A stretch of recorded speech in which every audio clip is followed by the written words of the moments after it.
दोस्तों कहते हैं कि दोस्ती में बराबरी होनी चाहिए। जिस दिन दोस्ती बराबरी की नहीं रहती उस दिन दोस्ती सिर्फ एक फॉर्मेलिटी रह जाती है, और जब ऐसा होता है तो बात ज़रूर होती है। और जब आप एक सोए हुए शेर को जगाएंगे और फिर ये भी चाहेंगे कि वो शेर दहाड़े ना, तो ये तो हो नहीं सकता। और जब शेर दहाड़ेगा तो बड़ों बड़ों की पैंट तो गीली होगी और फिर बात भी ज़रूर होगी।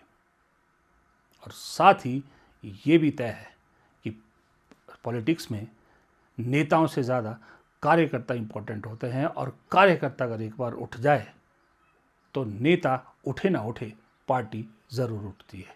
नमस्कार, मेरा नाम है प्रदीप चौहान। आप याद रखो मैं क्या कह रहा हूं, बाकी सारी की सारी पार्टियां इनके सामने नहीं खड़ी हो पाएंगी और अंत में सिर्फ कांग्रेस पार्टी खड़ी होगी और कांग्रेस पार्टी इनको हराएगी।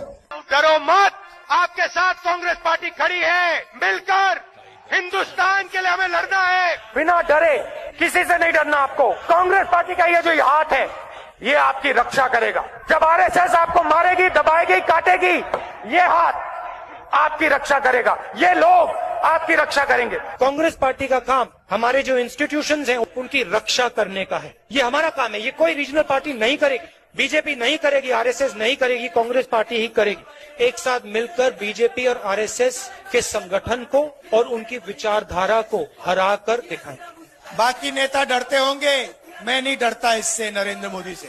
आप कांग्रेस पार्टी की विचारधारा के लिए लड़ते हो। जैसे आपके डीएनए में सत्य है वैसे उनके डीएनए में असत्य और वोट चोरी है। आप घबराओ मत, अंत में इस देश में सत्य की जीत होगी और सत्य से हम नरेंद्र मोदी और अमित शाह और आरएसएस की सरकार को हटाएंगे। कौन सा नेता प्रधानमंत्री मोदी से लेकर सबसे जो छोटी पार्टी इस देश में है, सब में देखिए कौन सा नेता इन सब पार्टियों में से ऐसा आपको दिखता है? अभी नहीं, पिछले 30 साल में झांक के देखिए। जो रिक्शा वालों के साथ बैठकर रिक्शा वाला बन जाता है, कुलियों के साथ बैठकर कुली बन जाता है, गिग वर्कर के साथ बैठ के गिग वर्कर बन जाता है, स्पोर्ट्स पर्सन के साथ मिलकर स्पोर्ट्स पर्सन बन जाता है, तैराक मछुआरों के साथ मछुआरा बन जाता है, किसानों के साथ उनके खेत में उतरकर खेती समझने की कोशिश करता है, एक मोची के साथ बैठकर उसकी समस्या सुनता है और उसे अगले दिन जाके एक मशीन भी पहुंचा देता है, उसके परिवार का खान पान अच्छे से हो, पालन पोषण अच्छे से हो, एक छोटे से नाई की दुकान में जाकर शेव कराता है। कौन सा ऐसा नेता है जो तकरीबन 3 दर्जन अनाथ बच्चों को इस वक्त पाल रहा है? कौन सा ऐसा नेता है कि उसकी खुद की सरकार के वक्त में एक बहुत बड़ा कांड हुआ, निर्भया कांड, उसके बाद उस लड़की के भाई को पढ़ाता है, उसका सारा खर्चा उठाता है, उसे पायलट बनाता है, और इन सब का कहीं जिक्र तक नहीं होता। अगर मोदी जैसी पीआर एजेंसी होती तो सोचिए, मोदी जी ने ये सब किया होता तो अब तक कितनी किताबें छप गई होती। लेकिन राहुल गांधी ने कानों कान खबर नहीं होने दी। कौन सा ऐसा नेता है, मुझे बताइए? कौन सा ऐसा नेता है जो लगातार प्रधानमंत्री मोदी पर हमला कर रहा है? कौन सा ऐसा नेता जो लगातार आरएसएस और उसकी विचारधारा पर हमला कर रहा है? कौन सा ऐसा नेता है जो लगातार अडानी, अंबानी, मोदी, शाह, आरएसएस इस नेक्सस पे हमला कर रहा है? ममता बनर्जी को जब ज़रूरत पड़ती है तो एसआईआर पे बोलती हैं, ईडी पे बोलती हैं, सीबीआई पे बोलती है, केजरीवाल ईडी पे बोलते हैं, सीबीआई पे बोलते हैं, स्टालिन जो है वो इस पे बोलते हैं, क्या कहते हैं, डिमोनेटाइजेशन पे बोलते हैं या डिलिमिटेशन पे बोलते हैं, अपने अखिलेश यादव हिंदू मुसलमान पे बोलते हैं, पीडीए पे बोलते हैं, अपने अपने कंफर्ट के हिसाब से, अपने अपनी ज़रूरत के हिसाब से मुद्दे उठाते हैं। लेकिन सीधे प्रधानमंत्री की कार्यशैली, उनके मंत्रियों की कार्यशैली, उनके एप्स्टीन फाइल्स के मामले, उनके विदेश नीति की लचर हालत, ट्रंप द्वारा भारत की लगातार बेइज्जती, ये सब कौन हमला करता है? सिर्फ एक शख्स दिखता है, वो है राहुल गांधी। और फिर भी आप सवाल पूछते हैं, सवाल उठाते हैं कि मोदी के सामने राहुल ही क्यों इंडिया गठबंधन राहुल को अपना नेता चुने? मत चुनो, ना चुनो, कोई ज़बरदस्ती नहीं है। क्योंकि कांग्रेस में तो तय हो चुका है, अब परिवार पहले दोस्ती उसके बाद, इस फॉर्मूले पर कांग्रेस काम करेगी।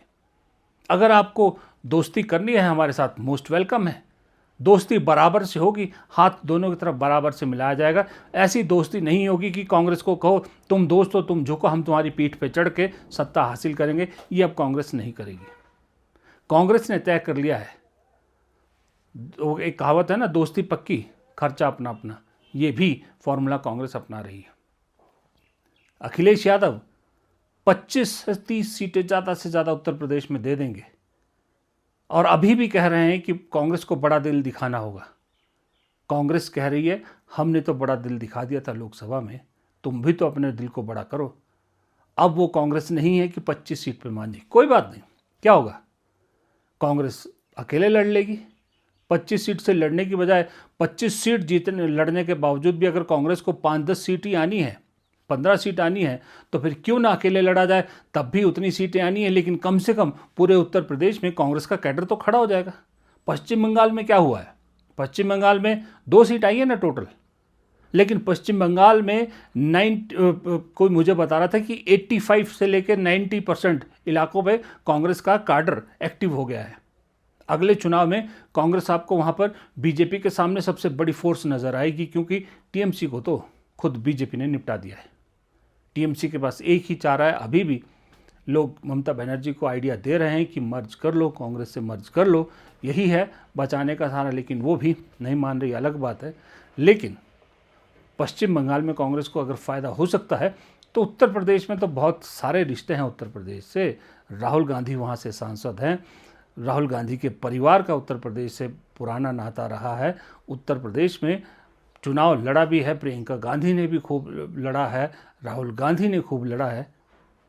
कम से कम अगली बार के लिए 29 के लोकसभा चुनाव के लिए काडर तो खड़ा होगा। और वहाँ भी कहा जा रहा है कि जनाब केजरीवाल उत्तर प्रदेश में घुसने की कोशिश कर रहे हैं और अखिलेश यादव जी के कोटे से सीटें मांग रहे हैं अगर गठबंधन होता है। अब सोचिए, आदतन अगर केजरीवाल यूपी में इलेक्शन लड़ते हैं और गठबंधन में अखिलेश यादव के साथ आते हैं, तो क्या कांग्रेस पर प्रहार करने से वो बचेंगे? सवाल ही पैदा नहीं होता। तो फिर कांग्रेस क्यों नर्म रुख अपनाए आम आदमी पार्टी को लेकर? कांग्रेस को भी अपना नंबर बढ़ाना है, कांग्रेस के अपने रूट्स आगे बढ़ाने हैं, और ख़ास करके उत्तर भारत में तो बहुत ज़रूरत है। तो पंजाब कांग्रेस के लिए बेहद ज़रूरी है, और उसके बाद उत्तराखंड में भी तैयारी ज़ोरों पर है। मैं हैरान हूँ आज देख के कि एनएसयूआई के प्रदर्शन के लिए हरीश रावत जैसा बुजुर्ग नेता एनएसयूआई का झंडा लेकर सड़कों पे उतरा हुआ है। वजह कुछ भी हो सकती है।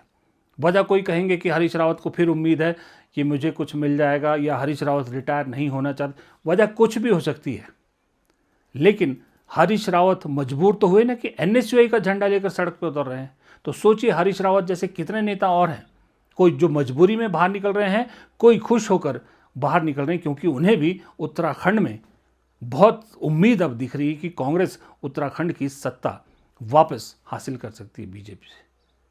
तो जब इतना कुछ हो रहा है, तो मोदी के सामने राहुल गांधी नहीं तो और कौन? ये इतना सा मोटा जवाब कोई मुझे दे दे बस।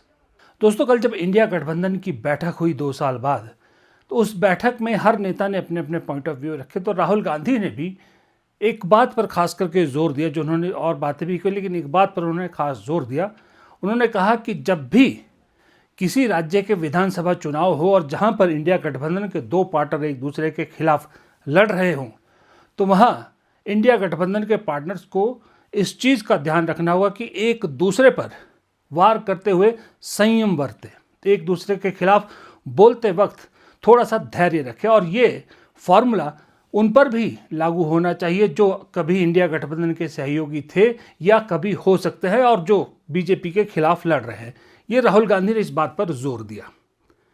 फिर कल जब राहुल गांधी का ये बयान मैंने सुना कि राहुल गांधी ने ऐसे ऐसे कहा है, और फिर मैंने आज आम आदमी पार्टी के कुछ प्रवक्ताओं नेताओं के ट्वीट देखे।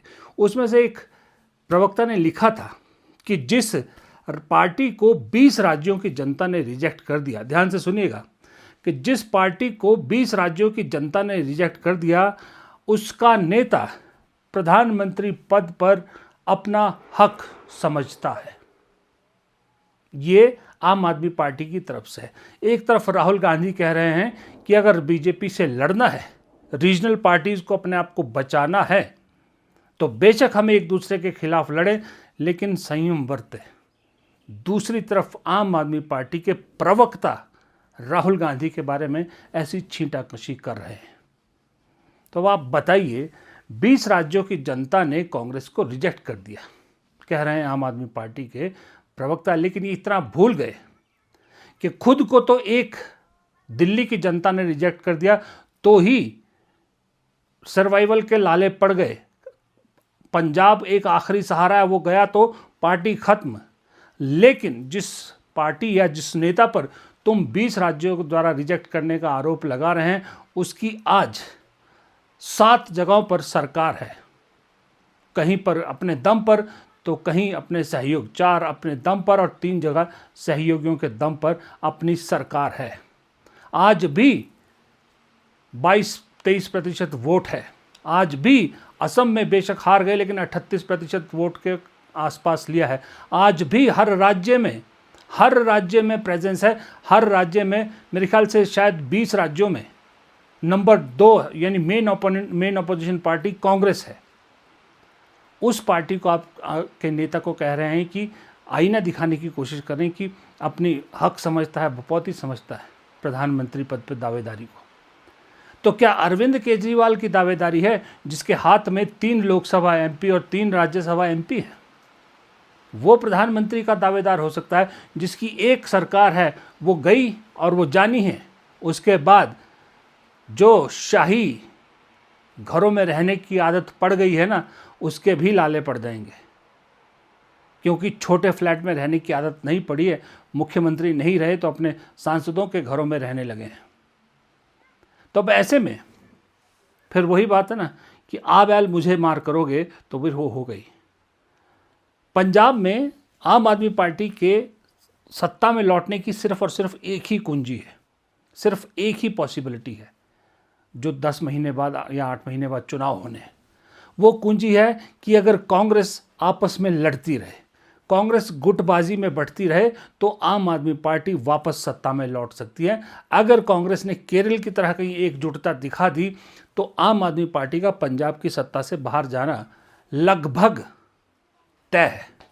यही एकमात्र सहारा आम आदमी पार्टी का है। अब आप राहुल गांधी के बारे में ऐसी उल्टी सीधी बातें कहोगे, ऐसी उल्टी सीधी बातें लिखोगे, तो भाई वो भी यहाँ पर कोई चने बेचने तो आया नहीं है। पार्टी के लिए लड़ रहा है, देश की राजनीति के लिए लड़ रहा है। देश में जो ताकत इस वक्त सत्ता में है, उसे सत्ता से बाहर करने के लिए अकेला इंसान लड़ रहा है, तो वो कैसे पीछे रहेगा। अब राहुल गांधी ने तय किया है कि वो खुद पंजाब की कमान संभालेंगे।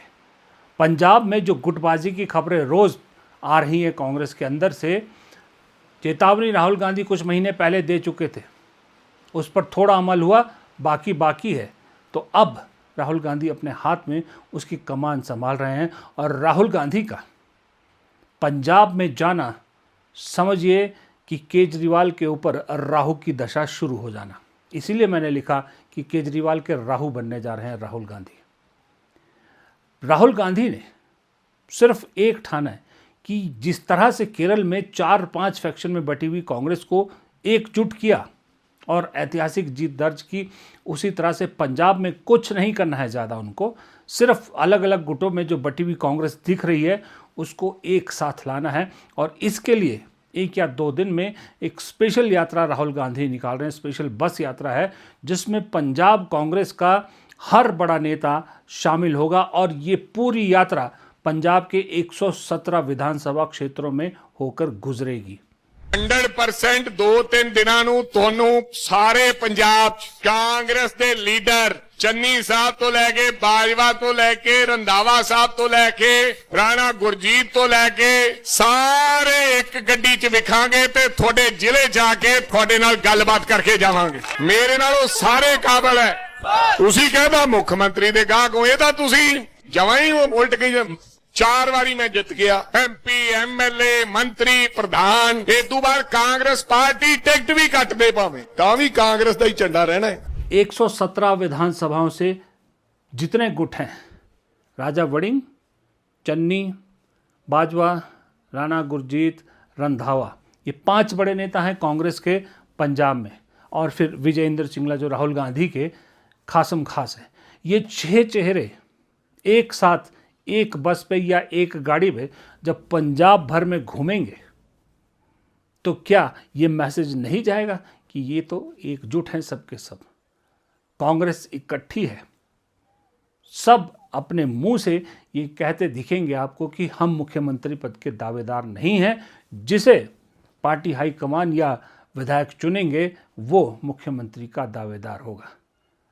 तो अब आप बताइए, ये अगर काम कर गया, जो करेगा, मुझे लग रहा है जो करेगा काम, क्योंकि राहुल गांधी की अब तक की जो यात्राएं हैं वो विफल तो नहीं हुई है, दोनों यात्राओं का फ़ायदा ही हुआ है, तो इस यात्रा का भी फ़ायदा होगा। और राहुल गांधी अपना ये मूल मंत्र बना चुके हैं कि जब कुछ ना सूझे तो जनता के बीच जाइए, जनता से सीधा संवाद कीजिए, यात्रा कीजिए।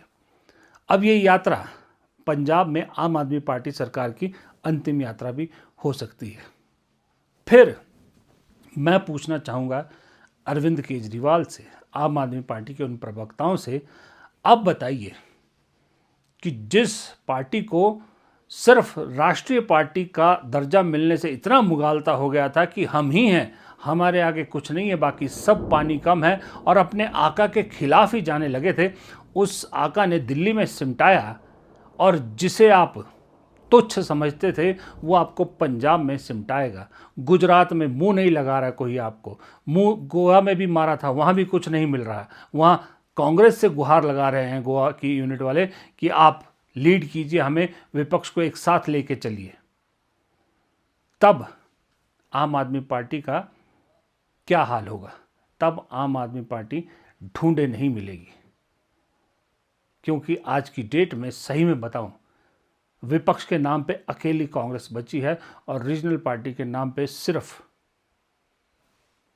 अखिलेश यादव की समाजवादी पार्टी पड़ी। कहने को डीएमके भी है, लेकिन वहाँ बीजेपी का कुछ बस नहीं चलता, वरना वहाँ भी निपट गया होता। बाकी तृणमूल कांग्रेस का क्या हो रहा है ये आप सब जानते हैं। कल की बैठक में, एक और बैठक के बाद बहुत से लोगों ने बहुत वाजिब सवाल उठाया, और मैं उससे कंप्लीटली एग्री करता हूँ कि बैठक तो आप बुला लेते हो, मौजूदा सत्ता और उसके संसाधन और उसके जितने संगठन हैं, जितने संस्थान हैं, उनको हराने के लिए सिर्फ बैठकों का दौर नहीं चलेगा। जब तक आप मोदी के सामने फर्मली ये नहीं कहोगे कि हमारा चेहरा राहुल गांधी है, राहुल गांधी बना मोदी, 1-to-1 फाइट जब तक नहीं ऐलान करोगे, तब तक आपकी हर कोशिश नाकाम होगी। तब तक ये बीजेपी इसी तरह से आपको तोड़ मरोड़ के गिराती रहेगी। फिलहाल इस वीडियो में इतना ही। वीडियो पसंद आया तो लाइक कीजिएगा, शेयर कीजिएगा, कमेंट बॉक्स में अपनी राय आप भी ज़रूर दीजिएगा, आपकी राय बहुत इंपॉर्टेंट होती है। और 70% देखने वालों, बाकी 30% वालों को फॉलो कर लो। वो 30% जो मुझे सब्सक्राइब किए हुए हैं, आप 70% में से भी गुजारिश है, सब्सक्राइब का बटन ज़रूर दबाइएगा। नमस्कार।